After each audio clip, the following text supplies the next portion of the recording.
Take a look at my trainer now versus last episode, and you'd never know this was the same character. Anyway, how's it going, everybody? My name is Tentacle, and welcome back to more Pokémon Sword. In the last episode, we arrived here in Motostoke to prepare for the gym challenge. And as you can see, in between episodes, I got myself a new look for my trainer character.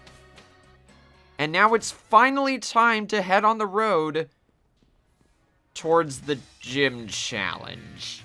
Well, not before battling Hop. Seriously? I keep forgetting. This episode is going to be recorded in post-commentary because, simply put, I wanted to record another episode of this not too long after I recorded episode 5. But that was also around the time my personal life got really busy, so I didn't have any energy to commentate, you know? Keep up, mate. This is our chance to see if we're up for the gym challenge. So yeah, in this episode we're gonna be starting off with a battle against Hop, but at the same time, we're also gonna be heading towards Turffield, our first stop for the gym challenge.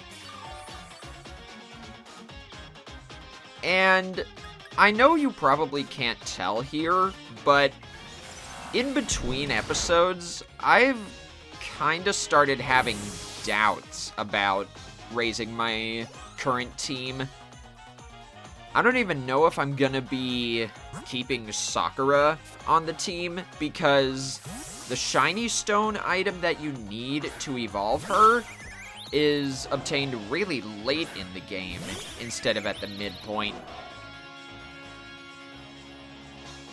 Actually, hang on a second. Yeah, there's Athena's new move. I know it was only on screen for a moment. It's Fury Attack.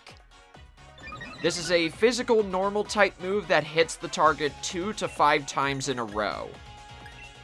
And right here, we're about to see it in action.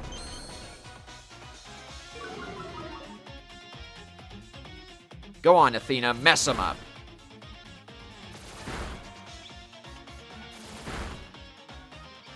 Yeah, there we go, 3 times. Anyway, like I was saying earlier, I don't know at the moment if I'm gonna keep Sakura on the team. And at the same time, I do catch a Pokemon that I wanted to use on the team in this episode. But I don't know if I want to keep that one either. It's a little bit of analysis paralysis. That's the term. In between episodes 4 and 5, I also caught a lot of other Pokemon in the wild area, Oddish being one of them, that I also planned to use for my team. And I want to go over 3 of them right now, while this battle's going on. First up is Golett. This is a very slow ground and ghost type. Really strange, because I don't think those types cancel out any of their weaknesses. If you're lucky, you're able to catch Golett in max raid battles really early in the wild area. Oh, hang on, I forgot about this. Athena here grew to level 16 and tried to learn Pluck. This is a physical flying type move that steals the target's berry. I got rid of Power Trip here, but there's a chance I might bring it back. I'm not quite sure yet. Anyway, Golett. It's a slow ground and ghost type, has strangely low defenses, and evolves at a very late level 43. I'm pretty sure the earliest you'd be able to catch Golett is after the 2nd gym, considering the levels you can find it in the wild area normally are around level 25 to 30. I also highly recommend getting the Iron Fist ability on Golett, because that powers up its punching moves. And also because Golett's other ability is Klutz, which pretty much negates the effect of its held item. Useless, I tell ya.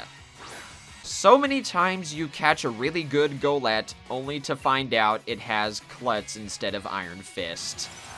Anyway, the second Pokemon I want to go over here is Trapinch. This was originally the Pokemon I wanted to use as my fourth teammate, alongside Sakura being my third teammate. For being such a cool Pokemon, and by that I mean it's a pure ground type that evolves into a ground and dragon type, Trapinch only ever excels in attack and speed, and it stays that way whenever it evolves all the way into Flygon. I'd also like to point out, Trapinch is the only Pokemon within its evolutionary line that learns Crunch at an early level. So, if you need Dark-type coverage, be sure to teach it Crunch as soon as you can. Also, Flygon is extremely weak to Ice because of its ground and dragon type. So you're gonna need a lot of Ice-type coverage. Now then, Sonia over here is showing us, I believe, a power plant? Oh, no. It's a processor for the mines in the Galar region. We are coming up on one of the two mines in the region. That's like the big roadblock before Turffield. And Sonia gave us the escape rope. This is a key item this time. In the past, escape rope used to be a regular item that you could buy. I actually find it really nice that they upgraded it to a key item.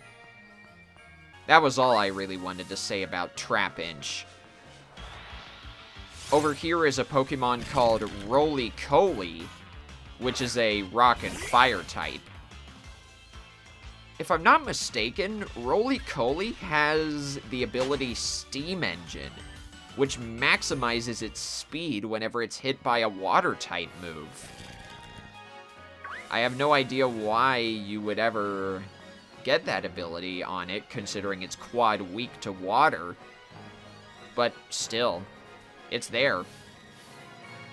Oh yeah, and before I forget, when a Pokemon has more than one type, every weakness is basically a double damage multiplier. So for example here, Sizzlipede. That is a bug and fire type.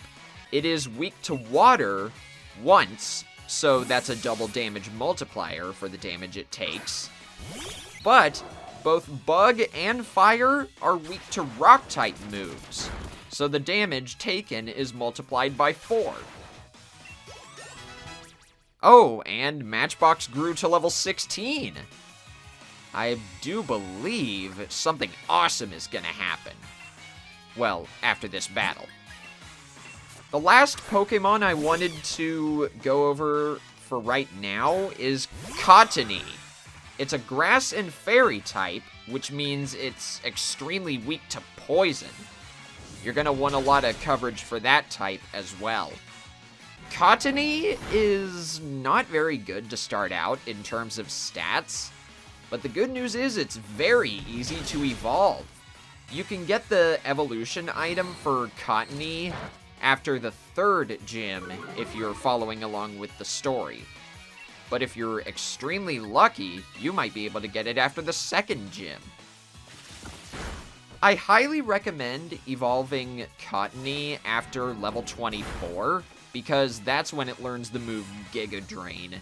Giga Drain is a special grass-type move that restores health to the user equal to half the damage dealt. Now then, Indeed, I was right! Matchbox is evolving!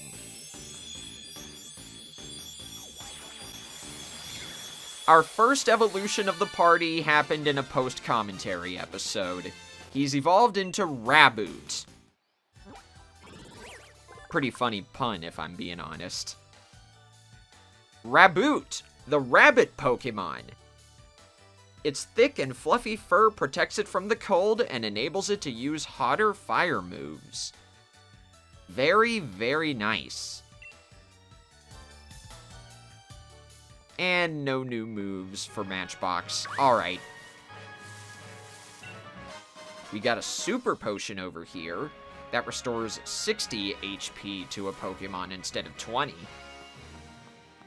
That NPC over there is, as she says, a pop-up Pokemon Center. Now then, where was I? Let's go back to Cottony for a second. Like I said, it's very easy to evolve Cottony. I recommend evolving it after level 24. And the item that you need to evolve it is called a Sunstone, which is one of the 2 items that Oddish can also use to evolve. But, like I said in episode 4, I highly recommend using a Leaf Stone on Oddish instead of a Sunstone. Stone evolutions work much differently in Generation 8. Normally, in the past, if a Pokemon evolved by a stone, it would learn only a fixed amount of moves. And that was a poorly run-on sentence. In Generation 8, when a Pokemon evolves via a stone, it pretty much gains access to all of its moves. So, Pokemon like Cottony, Roselia, Oddish, and Vulpix are able to learn all sorts of cool moves that they would normally learn at late levels after they evolve. Now, I do believe... Wait, what am I doing here? That's the trouble with post-commentary episodes. I can never remember what I did all that time ago. Oh yeah, now I remember. That's not it. The Pokemon I originally wanted to catch for my 4th teammate is in this mine. But it's a pretty rare encounter, so... I think I'm just gonna cut away until I actually find it. That'll probably save you guys some time.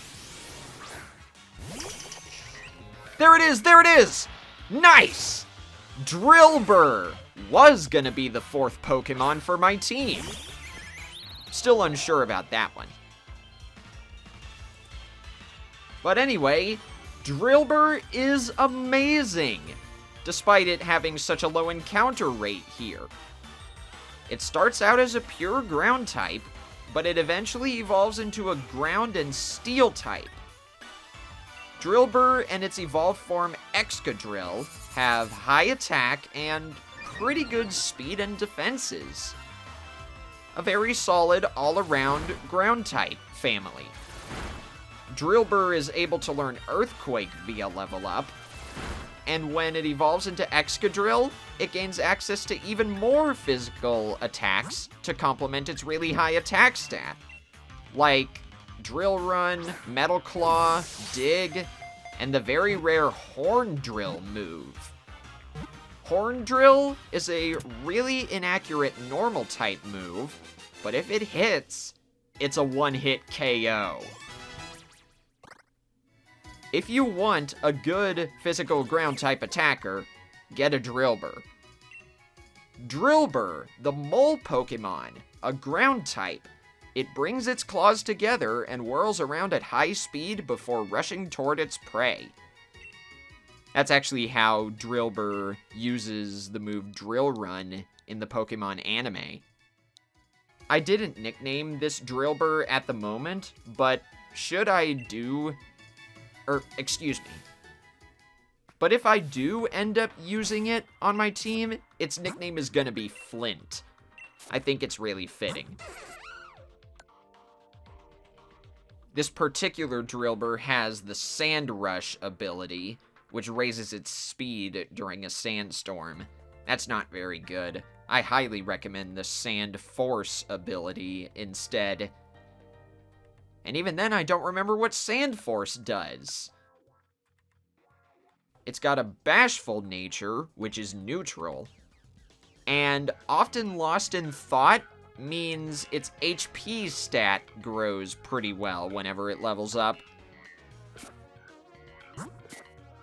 So there we go. That's all my ramblings aside. Drillbur, Golett, Trapinch, and Cottony were the Pokemon I am all considering for my team. That was a very poorly worded sentence, but I hope that made sense. I tried to use Drillbur against this guy because I do believe this character battles you. Now then, what kind of voice can I give this guy?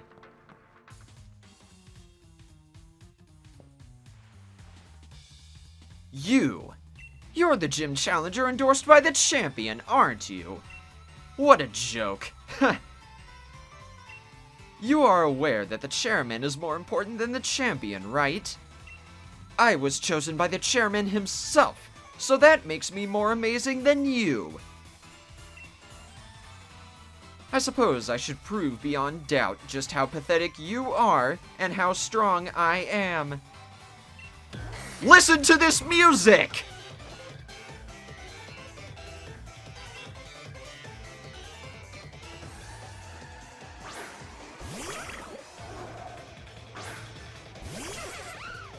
Oh, I love this song so much, dude. This is Pokemon Trainer Bade? I still don't know how to pronounce his name. He specializes in psychic types. If you caught a Nickit all the way back in Route 1, then that Pokemon will absolutely tear apart his team. I'd also watch out for Bed's Solosis here, because it also has access to the move Psyshock. It's a special psychic type move, but it deals physical damage. And even then, it was still powerful enough to knock out Drillbur here, because Drillbur had really low defenses. For some reason. Athena really just needs to blow on Solosis in order to take it down.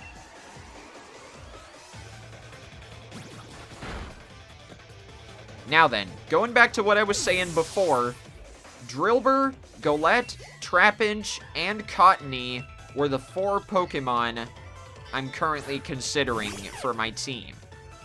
But there are still several others that I might put on my team. I just don't know yet. I'm probably not going to record episode 7 until I know for a fact what Pokemon I want to use for my team.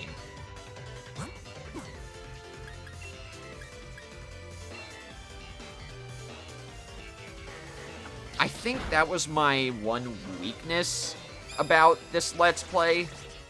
I went into it a little too gung-ho. I thought I had a team in mind, but even then I was still paralyzed by the choices. Not to worry though, by episode 7 everything should be all sorted. Even if that means I have to catch another Drillbur.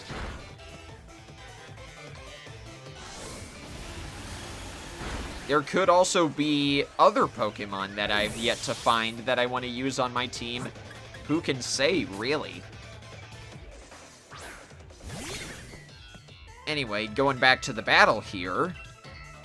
This guy is absolutely tearing through my team. I really didn't want to bring out Matchbox, but I felt like I had no choice here.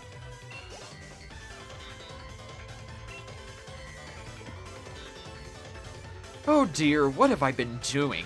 Well, whatever, let's just get this over with. Oh boy, Hatenna. This is another Pokemon I had originally planned to use on my team, but we can't catch it until just before the 3rd gym, if I'm not mistaken. So many decisions. But I have no idea why I chose to use Double Kick there. Maybe I was trying to set up for Ember? I don't know.